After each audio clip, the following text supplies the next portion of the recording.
Bonjour chers auditeurs et bienvenue dans un autre épisode de l'astuce du jour. Nous parlons aujourd'hui d'un arbuste très utilisé en médecine traditionnelle, l'iboga.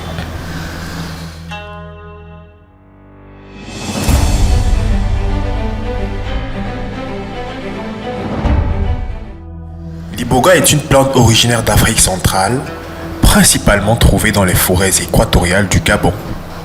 La plante appartient au genre Tabernanthe et son espèce la plus connue est le Tabernanthe iboga.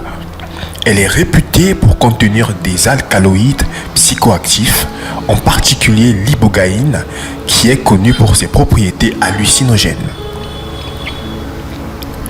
L'iboga a une longue histoire d'illustration rituelle dans certaines cultures africaines, en particulier chez les peuples Bwiti du Gabon.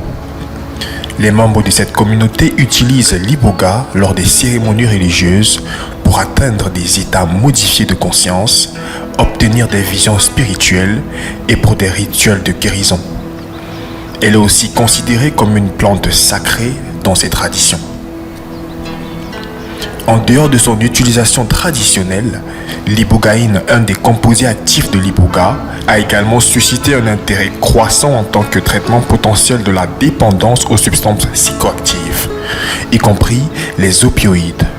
Certains chercheurs et praticiens ont exploré son utilisation dans des contextes de désintoxication, bien que cela soit encore un domaine controversé et nécessitant davantage de recherche.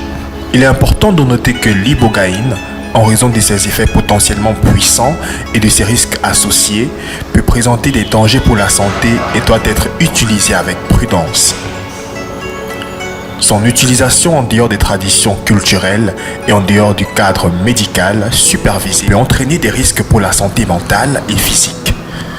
Avant d'envisager toute utilisation, il est fortement recommandé de consulter des professionnels de la santé qualifiés et informés sur les risques associés à l'iboga et à l'ibogaïne.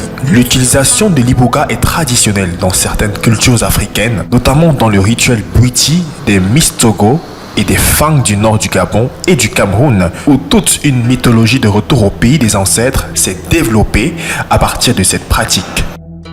L'arbre est utilisé dans la religion Bwiti, selon laquelle elle est l'arbre de vie. Ses racines contiennent 12 alcaloïdes et sont utilisées finement coupées en lamelles ou râpées afin de former une poudre qui ressemble à une espèce de terre au goût âcre et amer particulièrement fort.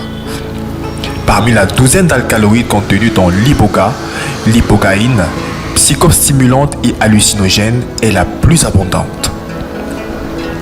À faible dose, notamment une lamelle de la surface d'un doigt, l'iboga provoque un accroissement de la perception qui permettrait aux chasseurs de mieux sentir le milieu forestier et d'être plus vigilants. Il a également un effet stimulant qui permet de rester éveillé plusieurs jours d'affilée. À plus haute dose, entre 2 et 15 cuillères à café, l'iboga provoque un état d'asthénie musculaire et des visions hallucinatoires tout en empêchant le sommeil. Il peut provoquer des nausées, des vomissements. L'iboga est inscrit sur la liste officielle des produits stupéfiants en France. Au regard des préoccupations de santé publique, cet arrêté a été confirmé par le Conseil d'État le 20 mars 2009. Depuis 1989, l'ibogaïne fait partie des produits dopants interdits par le CIO, le Conseil international olympique, et diverses fédérations sportives. Outre la France, plusieurs pays dont la Belgique, la Pologne, la Suisse et les États-Unis ont classé le produit comme stupéfiant. C'était l'astuce du jour avec Harold Fogengafiman. À la semaine prochaine pour une autre astuce sur Cézanne Media.